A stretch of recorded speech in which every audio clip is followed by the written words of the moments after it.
फिर्ता लिन अनुरोध गर्ने भन्ने कुरा भएछ हस्ताक शेर्पाहरूलाई एउटा होइन अर्को चाहिँ त्यो पत्र जुन आएको थियो हिजो मुख्य सचिवका तर्फबाट त्यसको ओनरसिप लिने कुरो भएछ तपाईँहरूको फरक मत के हो आफ्नो धारणा जानकारी पनि गराइदिनुहोस्। नेपाली कांग्रेसको आजको केन्द्रीय कार्य सम्पादन समितिको बैठकमा कार्यवाहक सभापतिले वाचन गर्नुभएको प्रस्ताव मुख्य विषय नै सहमति गर्न सकिने विषय छैन। यसमा लेखिएको मुख्य विषय छ पार्टी विधान अनुसार नियमित महाधिवेशनको कार्यसूची घोषणा भएपछि विशेष महाधिवेशन आवश्यक छैन। अर्थात् नियमित महाधिवेशनको क्यालेन्डर आयो भने विशेष महाधिवेशन बोलाउनु पर्दैन, यो विधानको व्यवस्था हो भनेर भन्ने कुरा यो सरासर विधानको खिलाफ छ। मैले माथि बैठकमा यो कुरा राखेको छु। मैले गोदावरीको महासमितिको बैठकमै 2082 सालमा नियमित महाधिवेशनको कार्यतालिका प्रस्तुत गरेको थिएँ। त्यो बेलामा के भनियो भने यो केन्द्रीय कार्य समितिको अधिकार हो, पछि गरौँ।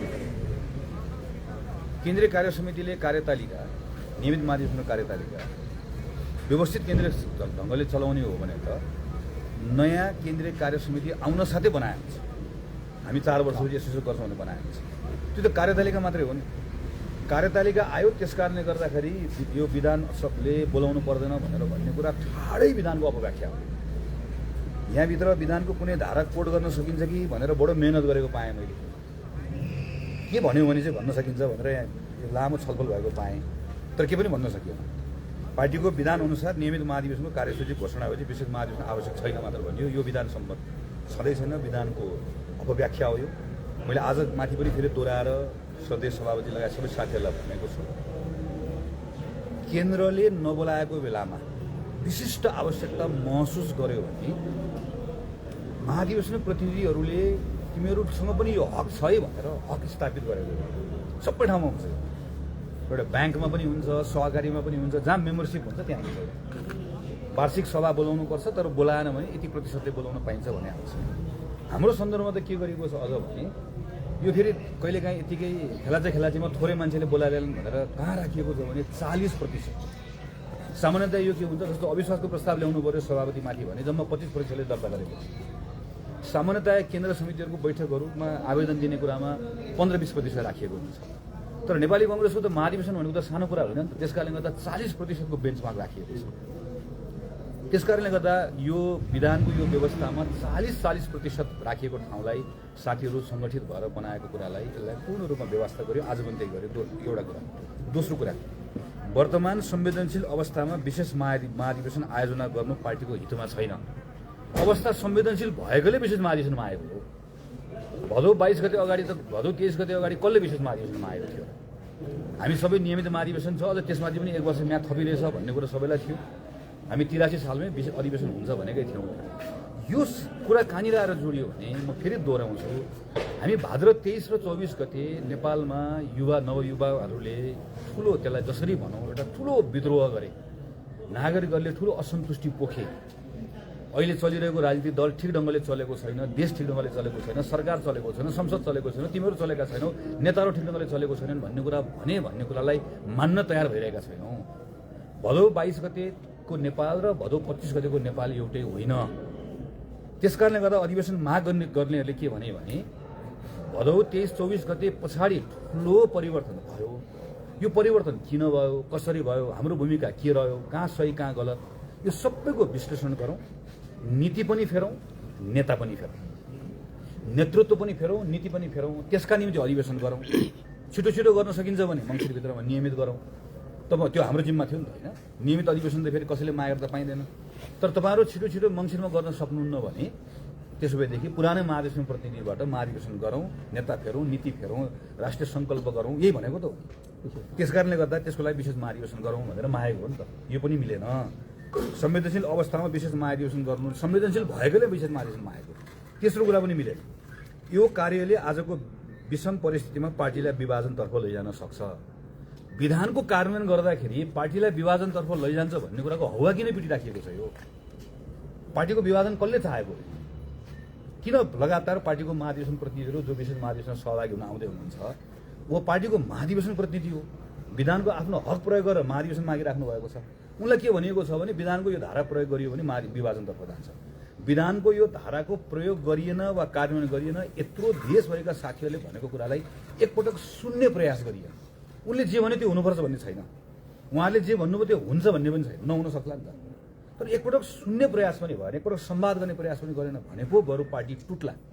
पार्टी टुट्ने भनेको चाहिँ केवल औपचारिक रूपमा पार्टी टुट्ने, पार्टीको कार्यकर्ताहरूको विश्वास टुट्ने कुरा हो नि त, पार्टीको साथीहरूको मन टुट्ने कुरा हो नि त।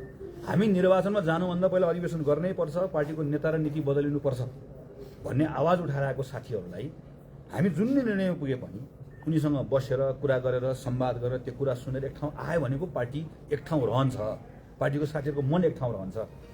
यो कहाँबाट सुरु भएको हो भने, म फेरि दोहोऱ्याउँछु, यो कहाँबाट सुरु भएको हो भने यो कार्यालयमा पार्टीको हामीभन्दा धेरै नयाँ पुस्ताको साथीहरू आइसक्नुभयो। हाम्रै पुस्ताको साथीहरूलाई पनि यहाँ चाहिँ हामी महामन्त्री भएर आयौँ, यसलाई एक तरिकाले यसलाई स्वीकार गर्न नसकिएको, मैले त्यो कुरा भन्नै पर्छ, स्वीकार गर्न नसकिएको। त्यो कारणले गर्दाखेरि त्यो विशेष महाधिवेशन माग्ने त हामी होइन नि त, मैले आज सम्झाएँ उहाँहरूलाई, हामी होइन, त्यो त हामीहरूभन्दा पनि धेरै सिनियर नेताहरू रहेको, सिनियर जुनियर सबै 40% बढी मान्छेहरू यत्रो ठुलो सङ्ख्यामा छ।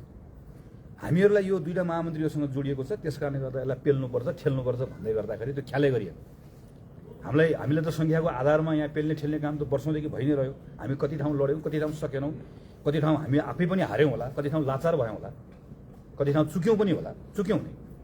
तर त्यो यो पटक के ठानियो भने यो दुईवटा महामन्त्री हुन्, यसलाई पेल्नुपर्छ भन्दै गर्दा त्यो पेल्नुपर्छ भन्दै गर्दा उहाँले यो हदसम्म ठाउँसम्म पुग्ने अवस्था बन्यो। त्यसले आज फेरि उहाँलाई भनेका छौँ, तपाईँले लेखेको कुरा गलत, फरक, यो विधान सम्मत छैन, यसमा हाम्रो फरक मत छ। यहाँ सहमन्त्री फर्मुला मन्सुर हुनुहुन्छ, उहाँले पनि आफ्नो विचार त्यही ढङ्गले राख्नु भएको छ, यो विधान सम्मत छैन। त्यसैले हामीले फेरि अनुरोध गरेका छौँ कि 27 र 28 गते भनेर जुन आयोजना भएको छ, त्यो आयोजना कसले गर्यो भन्दै गर्दा आज मैले त्यो कुरा भनेको छु विधानमा कि मलाई देखाइदिनुहोस् 40%ले माग्यो भने आयोजना गर्नुपर्छ अनिवार्य भनिएको छ। त्यो केन्द्रले आयोजना गरेन भने के गर्ने काहीँ पनि लेखिएको छैन। त्यसो भने त भोलि त हामीहरू यस्तो अवस्थामा त यो अधिकारको प्रयोग कसले गर्ने त? स्वाभाविक रूपमा यो हुन्छ, किन यस्तो लेखेन होला त भन्दै गर्दा, किनभने केन्द्रीय कार्य समितिले यस्तो गर्ला भन्ने कल्पना गरिएन, केन्द्रीय कार्य समितिले यस्तो गर्ला भन्ने कल्पना नगरिएको कारणले गर्दा लेखिएन। त्यसैले साथीहरू आफैले यसको आयोजना गर्नुभएको छ, त्यसमा हामी सहभागी हुन्छौँ, देशभरिका साथीहरूलाई आह्वान गरेका छौँ, सबै साथीहरू आउनु विश्वास छ। र आज फेरि मैले भनेको छु कार्यवाहक सभापति मार्फतबाट पार्टी सभापतिजीलाई पनि यो कुरा पुर्याइदिनु होला। अहिले पनि हामी अपेक्षा गर्छौँ पार्टी सभापति 27 गते त्यो पार्टीकै साथीहरूले गरेको आयोजना हो, विधान सम्मत आयोजना हो, त्यो अधिवेशनमा उहाँ सहभागी हुनुपर्छ। त्यो अधिवेशनमा साथीहरू उहाँ सहभागी हुने कुराले यसले उहाँको पनि मान बढाउँछ, त्यो अधिवेशनलाई सहजतापूर्वक सम्पन्न गर्ने कुरामा पनि मद्दत पुर्याउँछ। त्यसैले यहाँबाट बसेर हामीले अधिवेशनको साथीहरूलाई फिर्ता लिऊ भनेर अपिल गर्ने भन्दा पनि यहाँबाट निर्णय गरेर यो अधिवेशन हाम्रो हो, केन्द्रीय कार्य समितिले स्वामित्व लिन्छ भन्ने कुरा गर्ने कुरा चाहिँ आजको लागि विधान सम्मत पनि हो, उपयुक्त कुरा पनि हो। यो गर्नुहोस्, यो गर्नुपर्छ भन्ने मेरो आफ्नो राय, हाम्रो आफ्नो राय मत र त्यसले नै सहमतिको बाटो पनि खोल्छ भन्ने कुराको लागि राखेर आएका छौँ। काङ्ग्रेसको पार्टी उल्लङ्घनको चाहिँ कीर्तिमानी नै गरेको छ। हिजो अस्ति उम्मेदवार छनौटमा पनि संसदीय समिति बनाएन।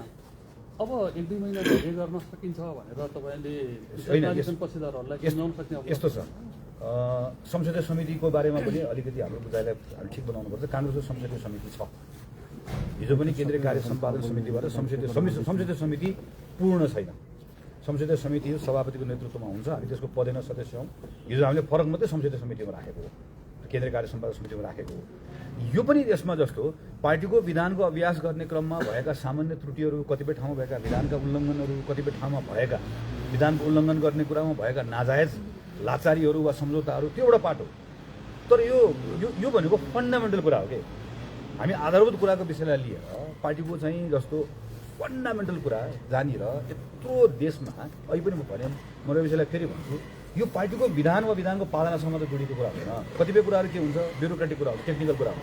मानव अहिले एकछिनलाई नेपाली कङ्ग्रेस पार्टीभित्रको हामीले पार्टीको विधानमा लेखेका छौँ, थुप्रै हाम्रो अर्गनाइजेसन कुराहरू छन् है। त्यो अर्गनाइजेसन कुराको सन्दर्भमा कहिलेकाहीँ तलमाथि भएको कुराहरू भयो होइन, ती पनि हुन नहुने कुरा। तर अहिलेको कुरा योसँग जोडी, यो नेपाली कङ्ग्रेसको सानेपाको यो पार्टी कार्यालय के हामी काङ्ग्रेस माथि बस्ने हामी पदाधिकारीको मात्रै हो? हाम्रा हजारौँ लाखौँ समर्थक शुभेच्छुक जोडिएका छैनन्? अथवा त्योभन्दा बाहिर हामीलाई कहिले मत नहालेका ती नौजवानहरू हाम्रो पार्टीप्रति प्रश्न छैन, उनीहरूको विचारसँग जोडिएको छैन।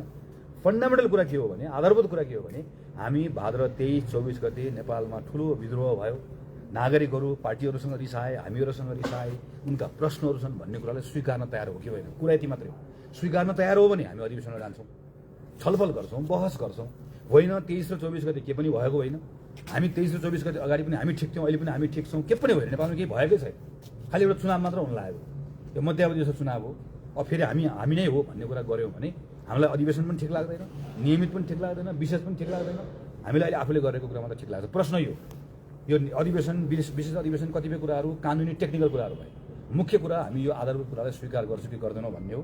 स्वीकार गर्नुपर्छ भन्ने विशेष महाधिवेशनको मागकर्ताको कुरा पनि हो।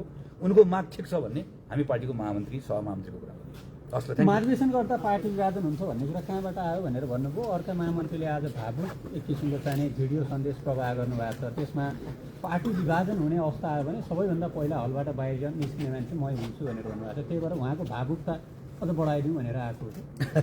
यस्तो भयो, उहाँले पार्टीको साथीहरूलाई देशैभरि अहिले पार्टीका एकदम जिम्मेवार नेताहरूलाई अहिले भ्याइ नभ्याइ छ। बिहानदेखि बेलुकासम्म साथीहरूलाई फोन गरेर राख्नु भएको छ होइन। नेताका सहयोगीहरूलाई पनि भ्याइ नभ्याइ छ, फोन गरेर राख्नु भएको छ।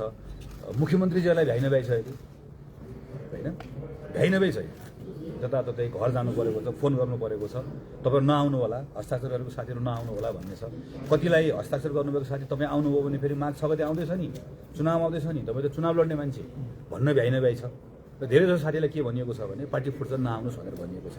महामन्त्री विश्वप्रकाश शर्माले एउटा विश्वासको साथमा पार्टीको जिम्मेवार अधिकारी भएर पार्टी फुट्दैन, हामी फुट्न दिन्नौँ। मेरो पनि कुरा त्यही, हामी यति जिम्मेवार छौँ कि मैले पनि भने हाम्रो साझा कुरा नै के हो भने हामीहरू यो बेलामा नेपाली कांग्रेस पार्टी कमजोर बनाउनका निम्ति, नेपाली कांग्रेस पार्टीमा विग्रह ल्याउनका निम्ति कांग्रेसप्रतिको चिन्ता कम भएर होइन नि त। यो हामी नागरिकसँग कांग्रेस जोड्ने कुराका निम्ति नै अहिले गर्नु खोजेको प्रयत्न हो। त्यसैले विश्वप्रकाश शर्माले गर्नुभएको अपिललाई पनि योसँग जोडेर हेर्नुपर्छ। मूलत पार्टी फुटाउन लायो भन्ने कुरा भन्दा साथीहरूले महाधिवेशन प्रतिनिधि कतिपय साथीहरूलाई लगातार सन्देश पुर्याइराख्नु भएकोले गर्दाखेरि हाम्रा कुराहरू पुर्याउने कोसिस गर्नु। आयोजना भएकै दिन 27 गते युवा भेला र 28 गते चाहिँ जिल्ला सभापतिहरूको भेला राखिएको छ। यसलाई चाहिँ कसरी लिनुभएको? त्यो भेलाबाट साथीहरू नै अधिवेशनै आउनुहुन्छ। हाम्रो